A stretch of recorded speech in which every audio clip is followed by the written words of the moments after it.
మిత్రులారా, దేశంలో విమానయాన సర్వీసులకు తీవ్రమైన విఘాతం ఏర్పడింది. ప్రధానమైన విమానయాన సంస్థ ఇండిగో వేలాది విమానాలను రద్దు చేయడంతో, వాయిదా వేయడంతో దేశవ్యాప్తంగా అన్ని విమానాశ్రయాలలోనూ తీవ్రమైన తొక్కిసలాట, ఒత్తిడి జరుగుతూ ఉన్నది.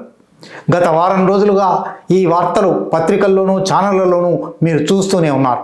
కానీ ఇప్పటికీ వారం రోజులుగా ఈ సంక్షోభం సాగుతున్నప్పటికీ చర్చకు రావలసిన అసలు విషయాలు రావడం లేదు.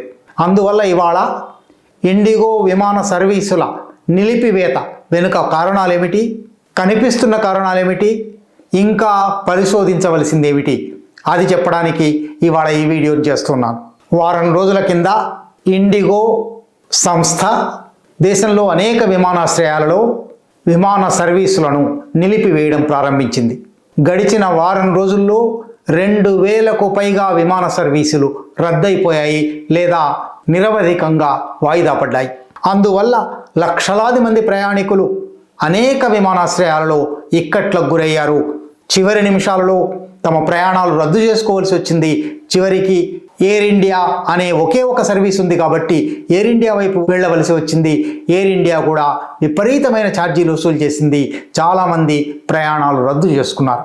నిజానికి ప్రయాణికుల ఇక్కట్లు అనేవి దేశంలో కొత్తవి కాదు.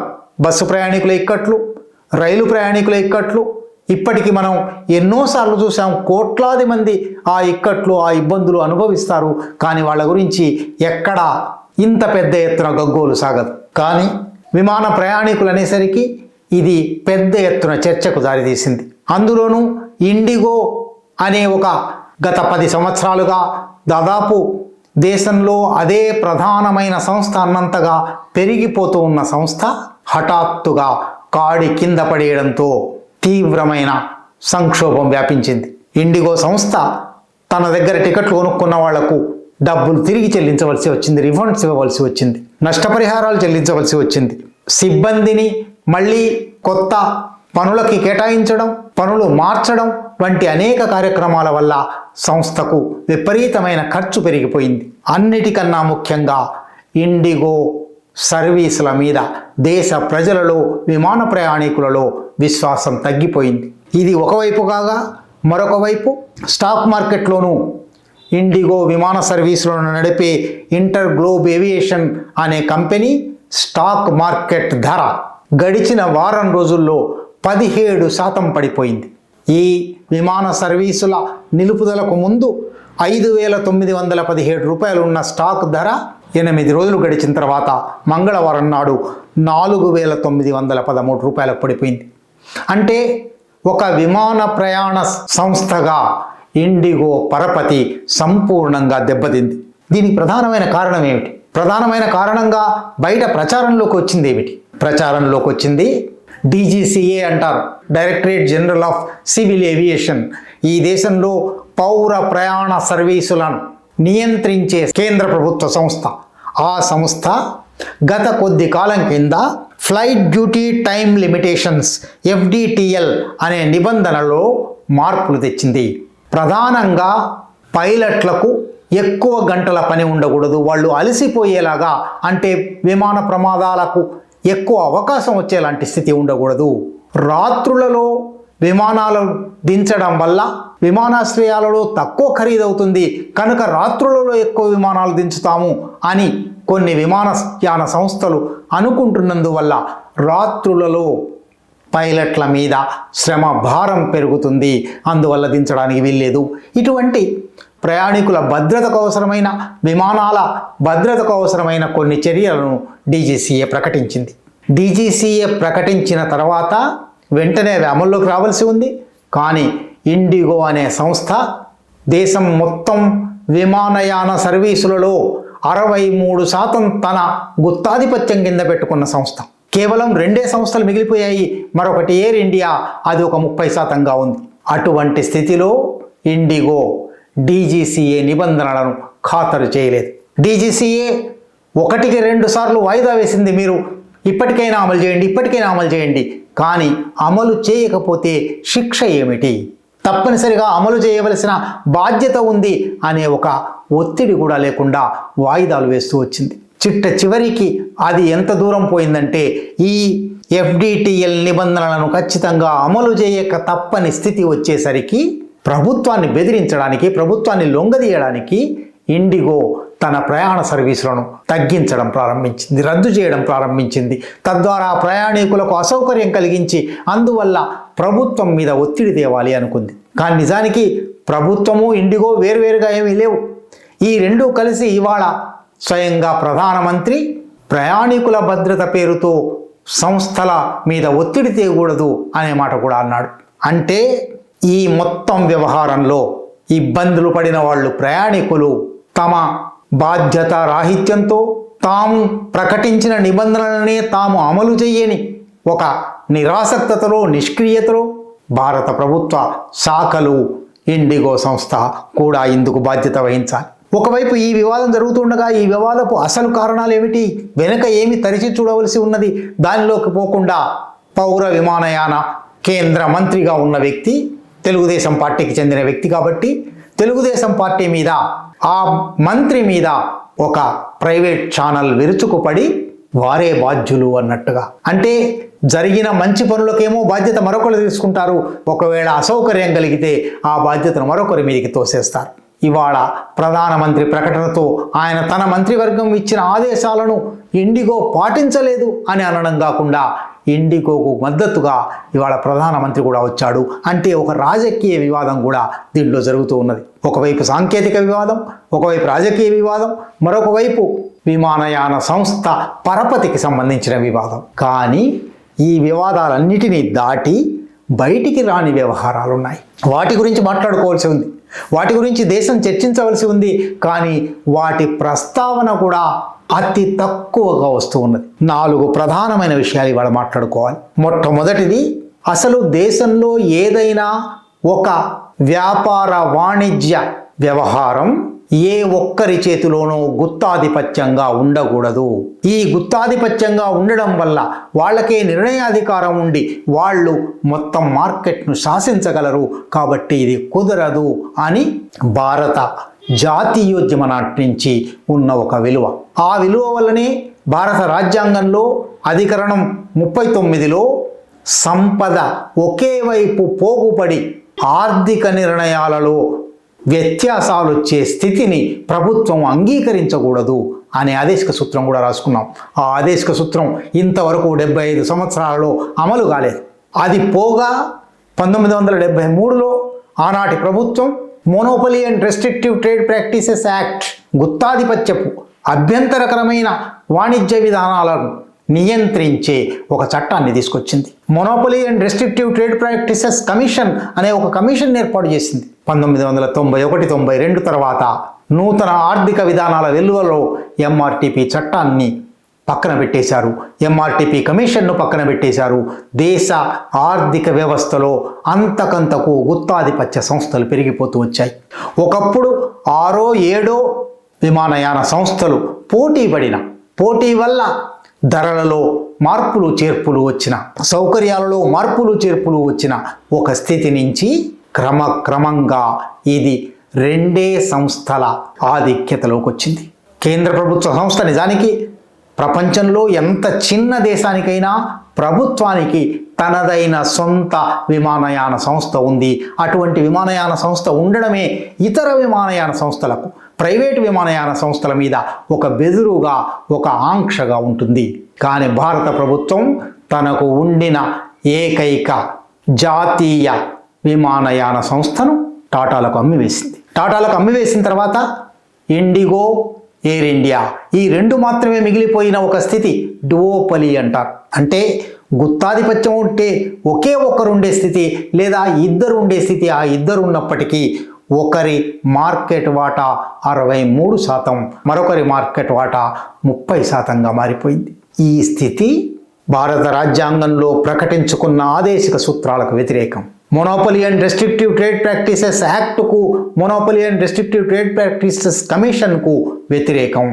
కానీ ఇది ముఖ్యంగా కోవిడ్ తర్వాత దేశవ్యాప్తంగానే క్రమక్రమంగా ఉన్న విమానయాన సంస్థలన్నిటినీ దాదాపుగా రద్దు చేసే, అవి నష్టాల బారిన పడితే వాటిని కాపాడలేని స్థితి, వాటిని మూతపడేలా మారిన స్థితి. స్పైస్ జెట్, గో ఫస్ట్, ఆకాశ, విస్తారా, జెట్, ఎయిర్ ఇండియా, ఈ ఇన్ని సంస్థలలో ఇవాళ ఇండిగో, ఎయిర్ ఇండియా మాత్రమే మిగిలాయి. కనుక ఇవాళ ఇండిగో విమానాల రద్దు వల్ల ప్రయాణికులు ఎదుర్కొంటున్న ఇబ్బందుల గురించి మాట్లాడేటప్పుడు తప్పనిసరిగా దేశీయ పౌర విమానయానంలో గుత్తాధిపత్యాన్ని ప్రోత్సహించిన వారెవరు, 2 సంస్థలే మాత్రమే మిగిలిపోవాలన్న వాళ్ళెవరు, దేశీయ జాతీయ సంస్థను రద్దు చేసిన వాళ్ళెవరు, కారు చౌకగా అమ్మకానికి పెట్టిన వాళ్ళెవరు వంటి విషయాలు కూడా చర్చించాలి. రెండో విషయం, నిజానికి ఎక్కడా ఇవాళ వారం రోజులుగా జరుగుతున్న చర్చల్లో బయటపడడం లేదు.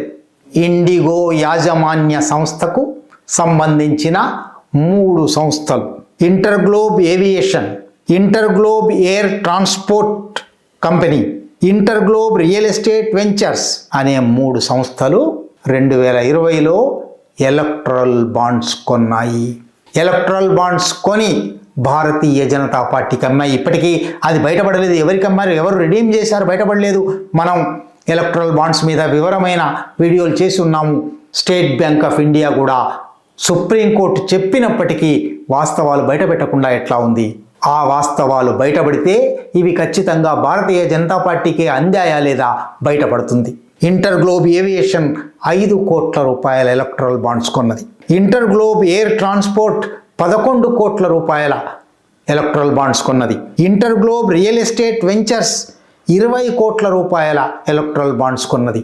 ఇవి మాత్రమే కాదు, వీటితో పాటు ఇండిగో కంపెనీకి 2 యజమానులలో ఒకరైన రాహుల్ భాటియా సొంతంగా 20 కోట్ల రూపాయల, అంటే ఈ మొత్తం కలిపి 56 కోట్ల రూపాయల ఎలక్ట్రల్ బాండ్స్ చేతులు మారాయి. అందువల్లనేనా ఇండిగో ఏమి చేసినా బారాఖోన్ మాఫ్ అనే ఇండిగోను ప్రశ్నించడానికి వీల్లేని ఒక వాతావరణం తయారైంది. డీజీసీఏ ఏడాది కింద ఎఫ్డిటిఎల్ నిబంధనలు చెప్తే ఆ నిబంధనలు పాటించకుండా ఉండిపోయినప్పటికీ ఇండిగో మీద ఏ చర్యలు లేవు, ఇండిగో నోటీసులు లేవు. ఇప్పుడు విమానాల రద్దు తర్వాత షోకాజ్ నోటీసులు ఇస్తున్నారు. అంటే దేశ ఆర్థిక వ్యవస్థను తమ హక్కు భుక్తం చేసుకుని, తమ గుప్పెట్లో పట్టుకొని తమ ఇష్టారాజ్యంగా నడిపించగలము అని ఒక ప్రైవేట్ కార్పొరేట్ కంపెనీ అనడానికి దారి తీసిన స్థితి ఏమిటి? ఎవరి మద్దతు వల్ల, ఎవరి సహకారం వల్ల ఆ కంపెనీకి ఇన్ని కొమ్ములు మొలిచాయి? ఇవాల్టికైనా చర్చించవలసి ఉంది. ఇంకా ఎంత మాత్రము బయటపడకుండా ఉండిపోతున్న మరొక విషయం ఉంది. అది అసలు నిజానికి ప్రధానమైన విషయం అదే కావచ్చు. ఈ మొత్తం ఇండిగో విమానాల రద్దు వ్యవహారంలో ఈ దేశ ఆర్థిక వ్యవస్థకు ఏకైక పెత్తందారుగా మారుతున్న గౌతమ్ అదానీ హస్తం ఏమన్నా ఉందా? ఎందువల్లనంటే గౌతమ్ అదానీకి 2020 వరకు విమానాలతో సంబంధం లేదు, విమానయాన సంస్థలతో సంబంధం లేదు, విమానాశ్రయాలతో సంబంధం లేదు. ఎవరికైనా అట్లా అనుభవం లేకపోతే వాళ్లకు విమానాశ్రయాలు అప్పగించరు. కానీ 2020 ఆగస్టులో మొదటిసారిగా అప్పటి వరకు విమానాలతో ఎటువంటి సంబంధము లేని గౌతమ్ అదానీకి బొంబాయి విమానాశ్రయాన్ని అప్పగించారు. ఈ అప్పగించిన ఉదంతం చాలా ఆశ్చర్యకరమైన, సంచలనాత్మకమైన, హాస్యాస్పదమైన ఉదంతం. అప్పటికి బొంబాయి ఎయిర్పోర్ట్ను జూలై 2020 నాటికి జీవీకే ఇండస్ట్రీస్ నడుపుతూ ఉన్నది. జీవీకే ఇండస్ట్రీస్ కాంట్రాక్ట్ సంపాదించింది. ఆ కాంట్రాక్ట్ వల్లనే విమానాశ్రయ నిర్మాణం చేసింది, విమానాశ్రయాన్ని నిర్వహిస్తూ ఉంది. ఆర్థిక సమస్యలు వచ్చాయి. ఈ ఆర్థిక సమస్యల నుంచి గట్టెక్కడానికి ఒక కొనుగోలుదారు సిద్ధంగా ఉన్నాడు. ఆ కొనుగోలుదారుకు స్ట్రాటజిక్ ఇన్వెస్టర్ అంటారు. ఆ కొనుగోలుదారుకు అమ్ముతారా అని ఒక మదుపుదారు, ఒక రుణదాత ఒక ప్రపోజల్ పెట్టారు. జీవీకే ఆ ప్రపోజల్కి అంగీకరించలేదు. అంగీకరించకపోగా ఆయన ప్రత్యామ్నాయ మార్గాలు అన్వేషించడం ప్రారంభించారు. ఆ ప్రత్యామ్నాయ మార్గాలలో ఒకటి అబుదాబి ఇన్వెస్ట్మెంట్ అథారిటీ అనే ఒక కంపెనీతో సంప్రదింపులు ప్రారంభించారు. 7,500 కోట్ల రూపాయల రుణం తీసుకుని తద్వారా తమ ఆర్థిక ఇబ్బందుల నుంచి గట్టెక్కడానికి ప్రయత్నం చేశారు. ఆయన ఈ ప్రయత్నం చేస్తూ ఉండగానే ఆయన మీద ఎన్ఫోర్స్మెంట్ డైరెక్టరేట్ దాడులు జరిగాయి.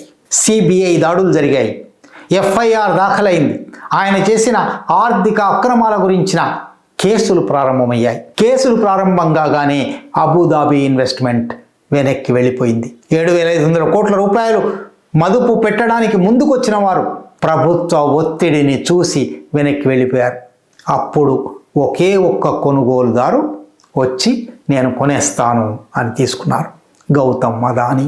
జూలై 2020లో ప్రారంభమైంది, ఆగస్టు 2020 నాటికి విమానాశ్రయం చేతులు మారింది. కనుక ఈ దేశంలో కార్పొరేట్ కంపెనీలలో కూడా ఎటువంటి అక్రమాలు జరిగే అవకాశం ఉంది, ఎటువంటి ఒత్తిడులు జరిగే అవకాశం ఉంది, ఎట్లా బలవంతాన అమ్మకాలు జరిపించే, బలవంతాన కొనుగోళ్లు చేసే ఒక వ్యవస్థ తయారైంది అనడానికి అదే పెద్ద ఉదాహరణ. దాని తర్వాత అదానీ దేశవ్యాప్తంగా ఇవాళ దాదాపు డజను విమానాశ్రయాల నిర్వాహకులుగా మారారు. 2020 ఆగస్టుకు ముందు విమానాల గురించి అనుభవమే లేని అదానీ కంపెనీ ఇవాళ విమానయాన రంగంలోకి విస్తృతంగా ప్రవేశించి విమానాశ్రయాలు తన చేతుల్లో పెట్టుకోవడం మాత్రమే కాదు, రానున్న 5 సంవత్సరాలలో $1,500 కోట్ల పెట్టుబడులతో విమానాల రంగంలోకి ప్రవేశిస్తున్నాను అని ఒక ప్రకటన కూడా చేసింది. ఈ ప్రకటన ప్రకారం passenger handling, upgrading airports, new terminals, new taxiways, new runways, వీటి కోసం అంటే దేశవ్యాప్తంగా విమానాశ్రయాల మొత్తాన్ని తన గుత్తాధిపత్యంలోకి తీసుకోవడానికి ఒక కార్యక్రమాన్ని ప్రకటించింది. అక్కడితో కూడా అయిపోలేదు. మొన్నటికి మొన్న నవంబర్ 2025లో flight training and simulation company FTSC అని దేశంలోకెల్లా పెద్ద విమాన చోదకుల శిక్షణా సంస్థ, ఆ సంస్థను ఆక్రమించింది, కొనుగోలు చేసింది. అంటే ఇవాళ విమానాశ్రయాలు అదానీవే, విమాన చోదకుల శిక్షణ నిర్వహణ అదానీదే. వీటితో పాటు సరిగ్గా ఇండిగో సంక్షోభం ప్రారంభం కావడానికి కొద్ది ముందు ముంబై విమానాశ్రయ యజమానిగా అదానీ కంపెనీ తమ విమానాశ్రయంలో దిగే విమానాలకు, వాటి నిర్వహణకు అవసరమైన ఛార్జీల చెల్లింపు తప్పనిసరిగా ఫర్ ఆపరేషనల్ ఛార్జెస్ అంటారు, ఆపరేషనల్ ఛార్జెస్కు నగదు రూపంలో క్యాష్ పేమెంట్ చేయవలసిందే. అప్పటి వరకు బ్యాంక్ గ్యారంటీ ఉండేది, ఒకవేళ మీరు చెల్లించకపోతే బ్యాంక్ చెల్లిస్తుంది అనే గ్యారంటీ ఉండేది, కాగితం సరిపోయేది కాదు, క్యాష్ చెల్లించవలసిందే అని అదానీ కంపెనీ నిర్ణయం ప్రకటించింది. దానితో ఎయిర్ ఇండియా, ఇండిగో రెండూ కూడా క్యాష్ క్రంచ్లోకి పడిపోయాయి. అంటే ఈ మొత్తం వ్యవహారం పరిశీలించి చూసినప్పుడు బహుశా పౌర విమానయాన కంపెనీలను కూడా తన అధీనంలోకి తీసుకొని ఇక ముందు దేశంలో ఇండియన్ ఎయిర్లైన్స్ ఉండదు, ఇండిగో ఎయిర్లైన్స్ ఉండదు, అదానీ ఎయిర్లైన్స్ మాత్రమే ఉంటుంది అనే స్థితి రాబోతున్నదా? ఆ స్థితికి ముందస్తు ఏర్పాట్లుగానే ఈ ప్రయత్నాలన్నీ జరుగుతున్నాయా?